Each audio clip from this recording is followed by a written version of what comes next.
Tony Messia with the Charlotte Ledger. We're out here at Charlotte Douglas International Airport with Edison Castles, president of Edison Ford, one of the construction companies doing the terminal lobby expansion project. Big project, it's a big deal for Charlotte and for the airport.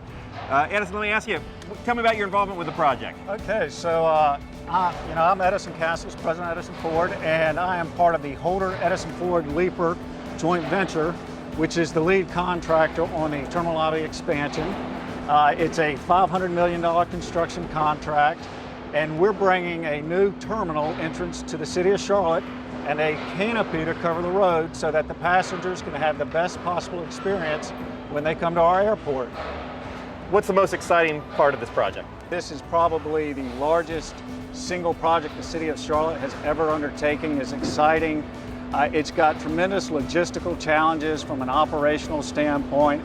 I mean, we're building a building in the middle of an operating airport while we're focused on making sure that airport's customers and operators continue to have a great experience and to do business as they normally do. What are some of the key bullet points that are going to be part of this project? Big thing is, and this is the most exciting, is we're bringing the new structure out of the ground. Behind us is the west side expansion, and that structure is going to be up and enclosed by October. And then we're going to move to the east, and we're going to start bringing that structure up as well.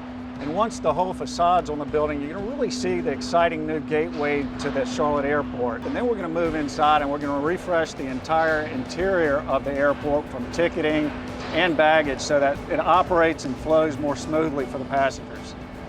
It sounds great. Let's go check it out. What's that cutout? That's where we call the Oculus. Okay. That's the opening, the skylight for the Queen. Okay. So wow. what you're seeing right there, that's the literal middle of the lobby. Okay. And so in that those renderings that you saw, the Queen will be on a pedestal that'll be clear span from baggage claim all the way up. Yeah.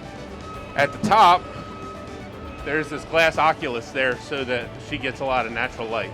She's been outside since 1991, and so this was an opportunity to refinish her so when she goes into the building, it'll be very fresh.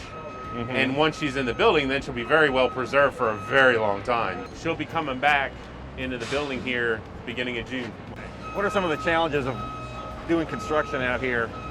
You're doing it in an active environment. So, you know, the reason this is a 5-year project is because we have to do it while we're still utilizing the existing facility. If we were just building this on a greenfield site, we could probably do it in about 2.5 years, maybe 3. As far as operations are concerned, we're already at 100% of where we were pre-COVID. Passenger numbers are continuing to climb, and the carriers' advanced bookings look very strong for the summer. This part of the building was built 2012, right before the Democratic National Convention. We opened it up, and it was a checkpoint, and it had 5 lanes. It has 5 lanes now.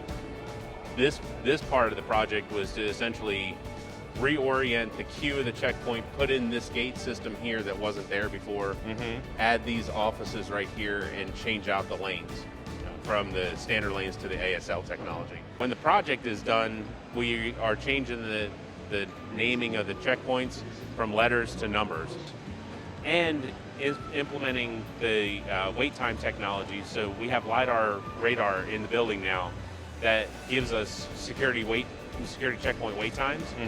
We can actively manage the line and help people get to where they need to go as quickly as we can. Okay. So when this is all finished, big picture, what's the customer experience going to be like? How is it going to be a lot better? Or is it This existing lobby was designed and built and opened in 1982. And at that time, this airport had 2.8 million local customers. Last year, well, prior to COVID, we had 12.8 million customers, and we were using the same building for all the pre-security functions. And so the goal of the TLE project is to give us that extra space so that people can feel comfortable moving through this area and be able to get to where they need to go and have it open so that they can see where they're going before they get there. You know, if you look at some of those renderings, you know, the TLE, the new space, has a mezzanine. You got sky bridges that come from level 5 of the deck into the terminal. When you come into that space, you're going to be able to have a view of the whole floor of the building and be able to see exactly where you need to go. Do you hear complaints from people, or people are like, when are you guys finishing this up? Or when is it going to be done? Is it ever going to end? People ask me sometimes, when's the construction ever going to be done in Charlotte? And my answer is, well, if we're doing it right, never. There's always going to be something that we're going to need to work on, something that needs to be expanded, because we continue to grow.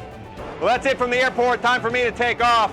On behalf of the Charlotte Ledger and the 5 and 2 project, thanks for watching. Also, a big thank you to the airport, Edison Ford, and all their partners out here. Be on the lookout for Flyover Friday coming later this year.